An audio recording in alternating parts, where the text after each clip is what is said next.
What's up? What's up? What's up, Facebook fam? It is your girl Gail Crowder, and guess what? It is Wife Masterclass time, and as you guys know, I'm excited, and you know why I'm excited because I've been telling you guys that this amazing man is going to come talk to us today, and so speech. I just want to tell you, thank you so much. We were having a little conversation behind the scenes before we went live, and I had the pleasure of meeting him this it was March, at the beginning of March this year. And Wow. I know it's like time has flown, right? Yep. And he and his wife was speaking at a conference that I was speaking at. And literally, God just used him and his wife in a mighty, mighty way. Thank you guys so much for coming into Masterclass. I appreciate you. Thank you so much. Again, I appreciate you. Hello, everybody. Hello, Johanna. Hello, Lisa. I ain't gonna be able to call all you guys' names, but thank you so much. Make sure that you're hitting the share button. Speech is here. And I just want to say, you guys, I am grateful. You guys sent in over 200 questions. Now, we're not going to answer 200 questions. I have narrowed it down to 10 because I know, I was like, are these people not talking to their husbands? I'm not really sure. But anyway, I am appreciative to you coming. But anyway, I met him and his wife, and during my prayer time, as you guys know, I do wife masterclass in the spring and in the fall. And we've only had four men, and actually, he's the fourth one to ever come into masterclass. And so, during my prayer time, God showed me his face. I'm like, God, that speech, like, is he really going to want to come into masterclass? And when he said yes, I was like, I literally fell out my chair speech. So, anyway, Uh, so much. He's in his studio, and we're going to talk about a little bit more about what he has going on. He just released another documentary that he had released years ago, and it's amazing. So we'll get a chance to talk to him about that. But we're going to dive into masterclass. But before I do that, I want to do some housekeeping. Literally, there was 500, I don't even know how many women who registered for masterclass. I appreciate you guys. I had no idea that, y'all, the election people was going to be doing what they're going to do today, but we're good because whoever has God has to be in masterclass will be here. And then, I always send out the replay and stuff like that. So I want to give away some gifts because you guys know I'm a giver. And so I'm going to give it away to two women who register for Masterclass. If there's a Stephanie Simmons from Allen, Texas, you are a winner. So DM me in my inbox. You have won whatever you want out of my store on gailcarter.com. And if nice. there's, I know, right in the house. And if there's a Deshaun Robinson from Glen Burnie, Maryland, you are also a winner. So make sure that you DM me. And but I also will send out an email to you ladies. But congratulations for registering. See, there's perks to registering. And you guys know at the end of this, I will be giving away a full conference package to BSB 2021 Leveling Up. And so, again, you guys, thank you so much for joining me. Stupid question, I'm sure, but is it okay for men to be on here as well? Absolutely, men can be on here because we want to get a male's perspective. That's why we have speech here today. And so again, thank you guys so much for joining. Lisa, can you do double duty if there's anything, like links and stuff? You know me well enough to put those in there. I appreciate it. My assistant's brother was actually found dead today in Georgia. So you Oh my guys lift her gosh. up in prayer. Yeah, lift her up in prayer. So she wasn't able to be on here. Yeah, it's Wow. crazy. But I've been praying with her. I prayed with her before I got on here. It's just people, we can't take life for granted, like, because So tomorrow is true. really not, promised to us. So again, thank you guys so much for getting on here.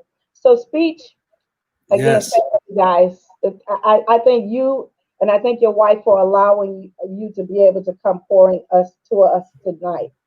And so before I dive into these questions, I wanted to ask, give a little bit of background. So tell me how long you've been married to your queen. I love that you call her your queen. How long you been married to your queen?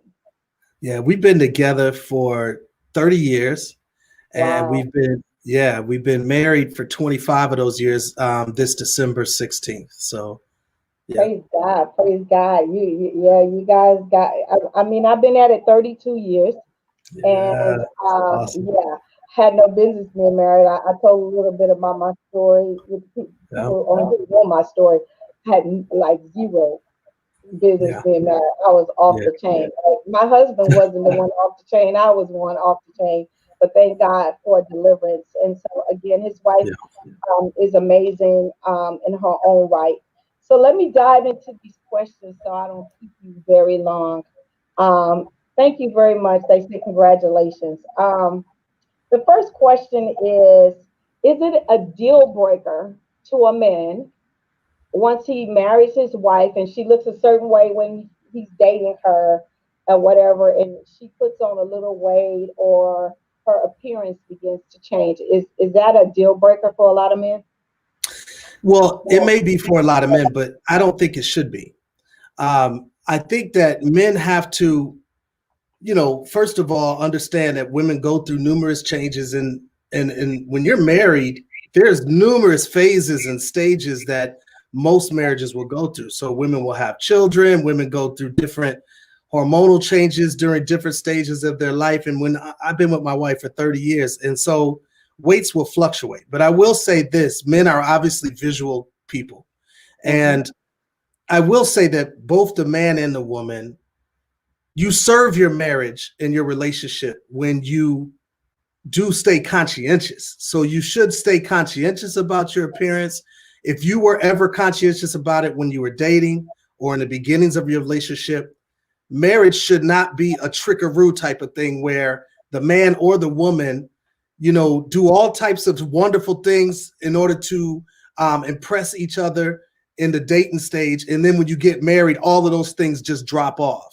That's not fair to the marriage, and it's not fair to either the man or the woman. So I say that for both the man and the woman to be conscientious and be willing to continue to give and deposit those types of um, just disciplinary actions to try to help. But yes, the woman's body is going to go through things, the man's body too, and I think it Yeah. needs a lot of grace. You know what I mean? So yeah, But the yeah, thing is that we do know that men are visual, and as yeah, I get a chance to coach women from all over the world, and one of the biggest things that we do struggle with is keeping our waistline and keeping everything in check, especially when we then pushed out a couple of kids for you guys, and especially when we get into the menopausal stage, which is yep, happening early now because of our diets and all kind of different things. right, So it's happening earlier in the 40s, right? And yep, so I get a lot of women that are dealing with men who are pressuring them to right, stay a certain way or whatever. And I understand that it's visual, and you've been in Hollywood for a long, long time. And I get a chance to deal with a lot of the Hollywood people. And we know that all of that is not real, right? We know that, a lot of true, them go on mass diets, they have cooks, they have trainers, they have true, plastic surgeons, they have all of this stuff that most ordinary women don't have access to. And I'm yeah, not saying to give us a pass, but I'm glad that you did say that it has to be a give and take thing, and that no doubt, men need to keep themselves together as well as we do, right? And we can only exactly, be the best us that we can. And so I appreciate you saying that. So for that lady who wrote that question, I agree with speech that it is a give and take thing, and that if he's a real man and a mature man, he will understand that your body's going to go. Now, I'm not saying just sit at home and eat boxes and boxes of bonbons and you right, know don't do nothing about it. But I am saying that you have to give us some grace. So I appreciate that. Now, with you being a celebrity and literally have traveled the world, um, I'm finding that I'm coaching a lot of people that social media has caused them to get into online romances, or people throwing themselves at them. And it is causing a lot of conflicts in marriage. And I will say, just me being on here, and of course, I'm not to the magnitude that you are, but I'm where God needs me to be. I get men inboxing me all the time. Yeah. Are you married, happily married? Oh, I can do this for, all of the stuff. And I'm sure you get it as well. My question to you, and this comes from, is it hard for you as a man not to bite some of those women who come into your DM? Yeah, I think it's hard. I think it's a temptation for men. But what I've done is include my wife. So, like, it depends if they're calling, like, if they're DMing me for some type of business situation Mhm, and it's getting a little too, I don't know, just friendly the way we're mhm, going back and forth. And I do start to have them talk to my wife. Like, I'll just defer the whole issue to my wife. And that just cools down the whole scenario. And mhm, then also, even on the road, because I tour not during COVID-19, but I tour. And so I talk about this on our new album. Arrested Development just released a new album, Don't Fight Your Demons. So check it out, y'all. Check it out. It's brand new. You got to go mhm, see. I mean, listen to that. And I talk mhm, about it on there where, you know, I even take my wife on the road with me so that temptations are just knocked out. mhm, And if she can't come on the road with me, it's still cool. Don't get me wrong. But I do all of that just to try to include her in what I'm doing. And it just allows people that are coming at me in that way to know that I'm married. This is my wife. This is how close we are. This is what we're doing. And it just sort of backs that type of energy off a lot. mhm. Have you been always been able to be strong? Because that leads me to my next question. One of the ladies, actually from Canada, wrote in, and she's like, "How come when a man commits adultery, they they want us to forgive them and to accept them and not harbor on it if they say they're sorry, but if a woman commits adultery, they make it hell for us to pay." That was her Yeah. question. And so the question was, how come? Yeah, how come it's you Yeah. guys, from the perspective of a man, if you guys commit adultery and we take you back, you want Yeah. us to get over it and move forward, but if we was to do it to you, you harbor and hold on to it much longer. No doubt. I think the perception is that men are more prone to do it, right? That's what everybody thinks, in my opinion. I think most people think that, and the men think that too. So if the woman does it, I think men are more personally hurt and they take it more personal. Um, and the men expect women to not take it so personal because it's just the way we are. And I think that's the reason people think that way. Now, I look at it from a biblical perspective, and that is that having an affair is the same sin for the man or the woman. And so if the Mhm. woman is inclined to forgive, the man should also be inclined to forgive by that same standard. Same difference on the flip side. If the woman's not inclined to forgive, she totally has that right. And same difference with the man. So I don't think that there should be one standard for the man and another for the woman. I think we need to get out of that. The Mhm. the the basis of the offense is the same for both. The offense Absolutely. is that the trust has been destroyed and that the bond and the vows have been destroyed. And that's the offense on both sides. So no, I don't think that it should be two standards whatsoever.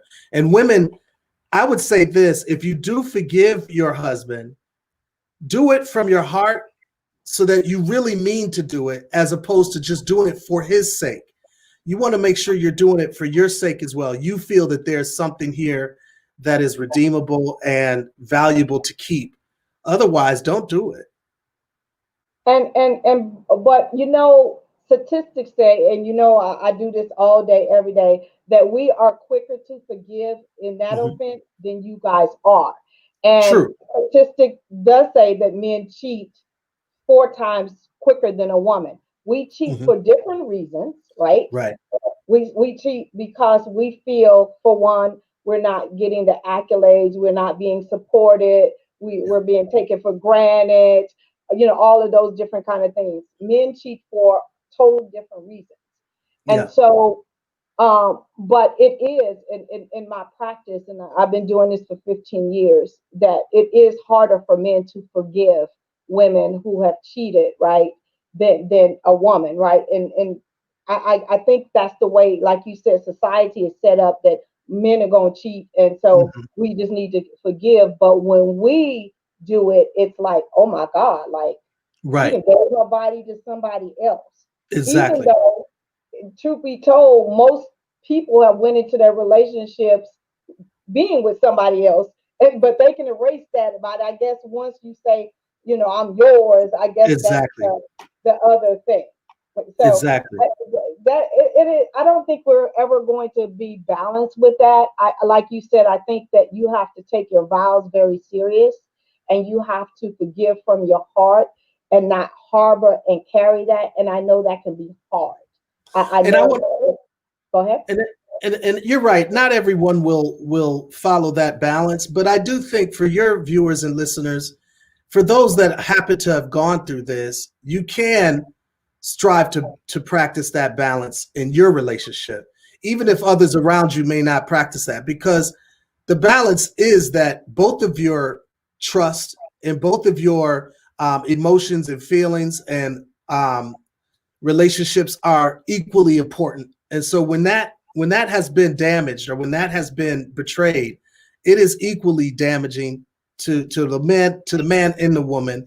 And I do think when we speak to people and when people are listening, they have the right to feel that it's equally the same. And even if society doesn't ever catch on as a whole. And I totally agree with that. And like I said, infidelity now that COVID has happened is running rampant, especially with women online. Mhm. And I did a whole teaching on why women are more prone to have online emotional affairs than they are to have physical affairs. And it's Mhm. because they know that they won't ever probably meet that guy. They probably won't ever, physically have an encounter with him. It's just the spice that he's coming into her inbox and giving her and telling her things that her spouse is not doing. Right. And Exactly. so it becomes this dynamic. So statistics are saying you guys are more physical and we're more mental when it comes to affairs. And Hmm. so I'll leave it right there. I had another question. Does submission mean to you that you are over your wife? Because I'm a Christian woman and my husband is not a Christian man, but he always throws that out to me that I need to learn to submit. My wife says this best. We did a podcast about this issue. I have a podcast called Speeches Everyday People Podcast, and submission is a very big issue in relationships, and especially in Black relationships. I think that she said it best when she said that it's an attitude of respect. What Mhm. a man really needs and what a man really wants is respect. Mhm. I don't, a good man doesn't need obedience per se. We want respect. And so if you speak to your man in a way of respect and not disrespectful, that will that will really matter for a lot. It will count for a whole lot. And so I think that's what submission means biblically, is an attitude of respect. And yes, if there is a um, serious disagreement. What my wife and I do, is we will rate how important the issue is that we're disagreeing on from 1 to 10. If I rate it a 7 and she rates it a 5, it's going to go my way. If she rates it a 10 and I rate it a 5, it's going to go her way. So we do that. At the end of the day, do I lead the household in our Christian household? Yes. But as a spiritual man, any leader understands the importance of respect for whoever you're supposed to be leading, and leading with understanding that you also follow. And the Bible says that clearly about submission goes both ways. We submit to Yep. one another Mother. out of Mhm. reverence for Christ. So it really goes both ways. And my wife and I, we we make sure we're respecting one another. And I think that goes a long way with women and how you speak to your man. And I agree with that. And I was the big mouth, so I had to learn that, right? Mhm. Because I came from strong women that told me I didn't need a man. I could do it all by myself. The independent woman, right? I used to wear that banner, and didn't even, the song wasn't even out, right? And Right. so it is about mutual respect, and it is about whatever. Now this man, which I don't know, she said he wasn't a godly man, but he figured out that particular scripture to basically, I would say, to try to enforce what he wants her to do. Exactly. Yeah. And my thoughts are is that it has to be a balance, and it has to be something that they both agree, and it needs to be mutual. And I do believe that men are the head of the household, but I also believe we're the neck, and we help you turn. And so I that's agree. My wife says that too. She says that same thing. I love that. And I do let me too. say too, if the husband is going to use scripture Mhm. to validate a particular thing he's striving to do, I think the wife has the right also to use other scriptures. There's scriptures that are also in the Bible that talk about the man never exasperating his children nor his wife, never Yep. lording things over her. So there's some scriptures that she also can use to make sure that he's doing things in a godly way, even if he himself is not a Christian yet, but if he's going to use the holy word, then he deserves to be able to understand the other aspects so that, it could be It's a used as balance. a correct and, tool. Yeah, and, it's and balanced. I deal with that as well. I wanted to say, I know on the real, Jeannie Mai took a beating in the press because she said that she wanted to be a submissive wife when she got home. And so many people were like, "Oh my God, you setting us back years," and all this kind of stuff. Well, I applaud her because being Me in the too. field that she's in every single day, she does have to be forceful. She does have to fight, contracts and male stereotypes, and she has to show up. She has to show up in her boxers when you're out in the world like that, right? But she Yep, said, when I get home, I don't want to be the leader. I want to sit exactly. back and allow my husband. She didn't say I want to be a doormat. She didn't say that I want, whatever. She didn't say she wanted to be less than. She said she just wanted order in her house the way Yep, God ordained it. And I love that. And I don't understand why people are beating her down for saying that. She did not say that she wanted to be less than. She didn't say any of those things. She just said she wanted to be a woman in her household and allow her husband to be the head of the household. And so many yeah, people took that out of context. And I know what it is to be out of order. And when you're out of order, every area of your life is out of order. And she's been married once, and she also admitted that she was out of order in that first marriage. So she's yep. not going to do the same exact thing to get a different result in this new marriage. So I applaud her. So if anybody know Jeannie Mai, you tell her Gail got her back. I agree with you, Gail. And I didn't see that interview, but my wife saw it, and me and her had to talk about it. And my wife, my queen, she totally agreed with it. Mm-hmm. And unfortunately, society tends to misunderstand what submission really is, and they tend to dog it and make it seem as if it's some archaic concept. But I thoroughly agree with what you just said. It's so important to have some type of order in the household.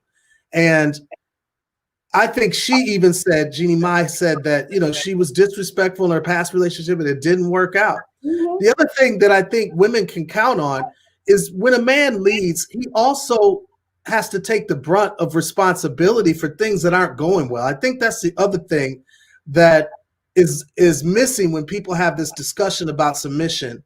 Men are supposed to take the brunt. They're supposed to bear most of the stress and the weight of how the family is going and where it's going. And I mean it always, financially, but also emotionally, spiritually.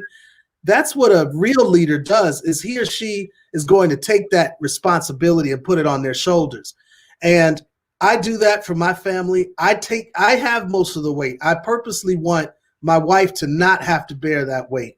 So that's the other side of it that I do think needs to be talked about when they speak about the pros and cons of submission. There is pros for the woman where hopefully that weight of the whole family is not on your shoulders. It should be on the men's shoulder. Okay, I just got a question. Do you believe in happy wife, happy life? Do you believe in that? I do believe in that. Yeah, I think that wives should be happy, and you should strive to please your wife and keep her secure. And I mean emotionally secure, financially secure, physically secure. These things I think are good. But I've had people say I don't believe in that, so I don't know exactly where they're coming from. Maybe I'd have to hear their argument when I hear the other side of that. Yeah. Another question is, when a woman starts off by saying we need to talk, how come you guys automatically go on the defensive, thinking that we want some to talk about something negative? Yeah, I personally don't. I think that men need to definitely allow their wives to talk. It's so important because the truth is that is why women will ultimately stray if they do stray, is because they're not feeling heard, they're not feeling emotionally gratified in their relationship. It is so important for us men to be able to let our wives have a conversation and get things off their heart and talk, whether it's good, bad, or ugly. But we've got to, foster that kind of environment in our household to where they can talk.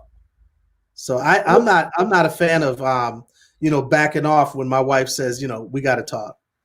Well, I mean, this was from a question that they said your body language get all tense up, and I guess this is from another person. Yeah. But is it a better way for us to phrase that? I'm just asking. Is it a better way to, instead of saying we need to talk, better way to say I have, can we find some time because I would like to say something or get something off my chest? Is it a better way to approach you guys? I'm just trying I to think help. No, I think that's a wonderful question, Gail. And in my opinion, it obviously is different for each relationship because every relationship is a give and take.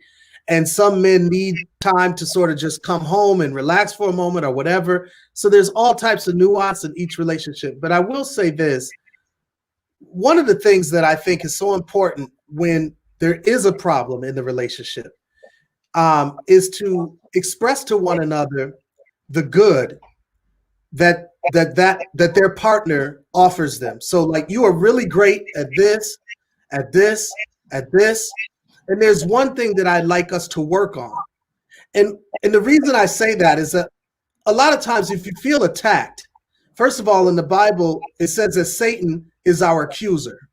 And Hmm. so you don't want to have the traits of Satan. So there's another practice that Jesus does in Revelation, in the last book of the Bible, where he is encouraging the churches and then he rebukes the churches. Most of it is encouragement and a little bit of it is rebuke or correction. And so if it is a negative topic that you need to bring up, one of the things I would encourage wives and husbands to do is to first say, listen, you are an incredible provider, or you are this, or you are that, whatever's encouraging, whatever's good, whatever's noble, whatever is righteous about that individual, and then go into the one or two things that you really want to have you guys work on as a couple. Because then it doesn't make him feel 100% accused or, judged by the other. And I think that's important. And that goes for men and women. But since it was a woman that asked, I just wanted to make it a thing where women are talking to their men like this. Okay. The next question is how how how come it's so easy for after we have an argument, you guys want to have sex with us? I think that is very true. I think for men in general, we're very sexual, and it's fat. Like, we could have sex pretty quickly, whereas women take, generally speaking, women take a little bit more time to get into that space, to relax enough to feel comfortable to be in that space, whereas men, it doesn't take time at all. So my thought is that we probably just want sex all the time, or a lot of times, and this is just another excuse for us to do it. We've had a lot of heated arguments, and now we need a release. And as a man, at least, we need a release. And so we want to be intimate. But I think men that's been with a wife for a while or learned their wife better, you know that it's, you know, it's going to take a little time sometimes for the wife to feel ready to, you know, be intimate physically in that deep way. So you might want to start off with just some hand holding and things like that to sort of just. But she mad at you. Exactly right. She's mad at you. She just had an argument, so you need, you know, just to help her calm down and feel Calm down secure. so you can get what you need. So if for real, it's just a way for you to reconnect with us. Is Exactly. that the reason why? Because again, um, it happens a lot. You know, it's like you guys, we can have a argument, and then 20 minutes you're like, wait a minute, I'm still over here. Like Right. how Exactly. can you switch off like that? And that's just your way for reconnecting. Is that your Reconnect. answer? And for us, emotions, once we, generally speaking, once we've had the argument, is over, it's done. Now we're on to the next thing, and the next thing is sex. So Okay. yeah, that's what happens. That's how we think normally. Okay, so the next question is, and I don't know if you can answer this, why is it so hard for men to get their mothers in check when if their mothers are out of control when it comes to their wife? That's a great question. And my wife and I had to go through that very issue early on with my mother. And for me, it was like, well, I didn't want to put my mom in check for two reasons. One is it's my mom, and I'm just used to her. I don't put her in check. She puts me in check. So that's sort of just the way our relationship was. And then second of all, she wanted to do a lot of stuff in our house. So the boundaries weren't set at all. She would come, she had a key to the house. She would change the furniture in the house. She would change the drapes and do whatever she wanted to do in the house. And in my opinion, it was a good thing. It was like, well, whatever, mom, whatever you want to do. And I was a full adult by now, don't get me wrong, but she was still just very hands-on. And my wife, on the other hand, felt like it was really crossing a lot of boundaries. And It was. so it was, and it really was. And I had to learn to stand up for our relationship. The Bible says that when a man and woman get married, they leave their mother and father scenario and they create a oneness with themselves. And that means that you got to allow your household to be your household. And there's obvious respect for your mother and relatives, but they cannot cross that boundary. And for my house, my wife is the queen of our castles. Everything that happens in our house really happens under her guidance. And my mother, just, I had to have a direct one-on-one talk with my mom in a loving way, but firm, letting her know the boundaries, exactly what she could and could not do. And I think that's up to the man to do that in order to protect the woman. So, but evidently, I guess with this question is, so you're saying that I'm taking, and again, I just got these questions that if the mother is out of control, the wife should not go to the mother and say, "Listen, don't come to my house and change his drapes and stuff." You should let the husband do it. The question is, if the husband's not willing to do it, then what? How do you suggest that we navigate it? Because it's going to put you in the middle, right? It's going to Exactly. definitely put you in the middle if you don't navigate that.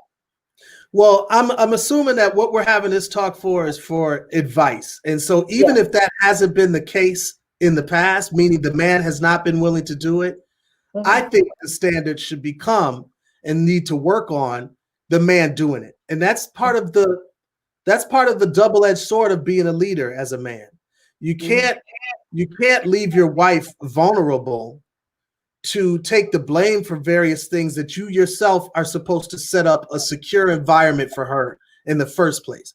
So if the mother-in-law is out of check or the mother is, you know, out of bounds, the man, in my opinion, needs to be able to create boundaries for the wife and for that family unit. And I really believe that. And if the man is not doing that, I think the wife should help encourage that man to step it up and lead in that way. And especially if he's also wanting submission from her and so on and so forth, that's part of being a leader. Okay. Well, I hope this woman. Let me see. She says another lady says, "I'm a woman of God, but my husband is not, and he won't go to church. How can I serve God and not get on his nerves being excited about my relationship with God?" I think that that's a great question. And I think it's Second Corinthians or First Corinthians answers it best. I think that a believing husband or wife, but I'll use the wife since it's a woman that mentioned this question. Mm, If you're a believing wife with an unbelieving husband, the best way to try to win him is by your submission, spirituality, and love towards him. But if that is not working, and if for any reason he is persecuting you for your belief, you have the right to be able to separate from him. Now, this is a biblical scripture. I'm not saying divorce just yet, but you have a right to separate and insist upon at least a respect for your spiritual beliefs. And if that doesn't work, then you even have a right to divorce. That's what the scriptures say. And I would follow that as a believer of God and Jesus. But the first thing is to try to win him over. And that's what the mm. scriptures also say. It's in Corinthians. And you have, and that takes work, right? And I have, counsel and coach people who are unequally yoked, right? And it can work, but I'm sure, and I don't know, she might have such a zest for God that she's browbeating him with Yes. all this and all that, and it's probably too much. And a lot of times when men have stepped away from the church or don't go to church, it's because they've had a negative experience with maybe the pastor or something going on in his life for him not to want to go. But also sometimes we as the believer have put it so much in their face, like what the pastor said and this. So it's like, well, you don't respect nothing I say. So that could be Exactly. a turn off as well. So Thoroughly agree. it was, and in the case of my household, you know, I my mother brought us up in a believing household or whatever. But when I became an adult, my husband gave his life back to Christ before I did, and he Mhm. became not fun at all. He was always in the Bible and reading the Bible, and I'm like, let's go do this. He like, no, I gotta be able to get up for some. So I just was like, it was like the devil and God living in the household. I would tear the whole Bible up, we would highlight stuff, all that whole Uh-huh. chapter be gone. Like I was out of control. And it Yeah. was because I thought that he had like literally gave up on us and just was focusing on God. Not that that's not a good thing now, but when you're in this battle and you're like, well, why can't we do this? And how come we can't have fun? And why you always feeding me these scriptures? And why you all of those things? It became negative to I the agree. family. You know what I mean? And so I do. sometimes it could be that we can't lead them to Christ because we're too busy trying to be Christ. Is that making Mhm. sense? And so 100%. for him, he quit battling with me and just began to live before me, right? He That's began what to the scriptures live actually before me. say. Yeah. That's And what the scriptures actually say. quit telling me all the scriptures and what I need to be doing or whatever, because that just made me just want to go the other way. And so, whoever this person is, hopefully you're not doing that. So just live before Him, and change that. And then this is going to be our last questions. I still got a lot of them. Um, what do men? What is the top two things that men need from their wives, in your opinion? Because every man is different. But what is the Sure. top two things that we can leave them with? A nurturing spirit. Wow, only two is tough, but You, I'll just you, say you can give I'll us say as many as three. you want. I didn't want to put you on the spot, but Yeah. you didn't know none of these questions was coming, so I appreciate you. So how many? Whatever you can leave us with, because again, Wife Masterclass was created for us to grow, right? Yeah. To grow, and we ask for a male's perspective, and sometimes we can't. A lot of these women can't get what they need from their husbands because whatever that stumbling block is. So I appreciate you. So whatever you tell us, we gonna end with that. A nurturing spirit, meaning you are consistently wanting to nurture, wanting to feed and nutrients. Think of that into him. A patient spirit and a sensual spirit. So I think those three things are of utmost importance to any man. A man wants to feel wanted, legitimately wanted, not just mechanically wanted. So a man knows the difference between a woman who has decided to give to him sexually, but it doesn't feel like she really wants to do it. That doesn't appeal to a man. A man wants to feel nurtured, where he is supported and he is loved, and a man will need patience. So those are the three things that I would suggest. And why do you think patience is important? Because all of us sin. And I think for men and women in particular, the viewpoints of what a man should be doing and a woman should be doing are so opposite. Many times they're polar opposites of how we need to be living. And so I think patience is so important. And I say that really on both sides, but since we're talking about from this woman to a man perspective, I think that the man really needs patience, and not where you feel like you're being abused as a woman emotionally, and your feelings are being neglected, but still just be sure you're being patient. She said, what does a patience look like for a man? I think he just answered that question. What does a patience look like for a man? Somebody just put that in the chat, but I believe you answered that question. So, Speech, before we get off here, can you tell me what you have going on in your world? I know you're a poet. Uh, you do it all, and I am just so blessed that you decided to come visit us in masterclass. So tell us what you have going on and how can people find you and follow you. I mean, everybody knows who you are, but how can they Well, find Gail, thank you. First of all, thank you for having me on your show. Your wisdom is always great. I love your straight to the point approach. And the first time and only time I met you, I was so moved by your presentation to the crowd that was there. And I just, I'm very honored. That's why I decided to do your show. I wasn't doing interviews for a while, and I just started back doing them. And when yours came up, I really wanted to do it. So I wanted to say that. And second of all, I have a lot of things going on. All of it you can find at brotherspeech.com, but I'll mention probably three just to keep it simple. I have a documentary that just landed on Amazon Prime. It's called 16 Bars. I go into a prison to work with music, to work on music with inmates. And I document the entire experience. It was the most life-changing experience for me. It has won numerous awards, over 20 awards. It's been throughout all the film festivals throughout the nation and overseas. And now it's on Amazon Prime. You can watch it tonight. People that don't have Amazon Prime, you can get it on YouTube. It costs like $5, $4.99 or something like that. It's called 16 Bars, the film. And on Amazon Prime, look it up. It's called 16 Bars. And so I'm very proud of that. And also, I have a brand new album out by Arrested Development, which is my group. We've won 2 Grammys. We've been around since 1991.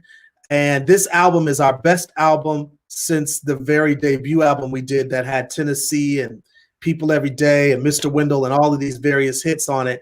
This is an incredible record. It's hip hop music the way conscious hip hop music should be. And I think y'all will be deeply encouraged to check this record out. It's called Don't Fight Your Demons. Woo, I know. Don't Fight Your Demons. So it's a great record.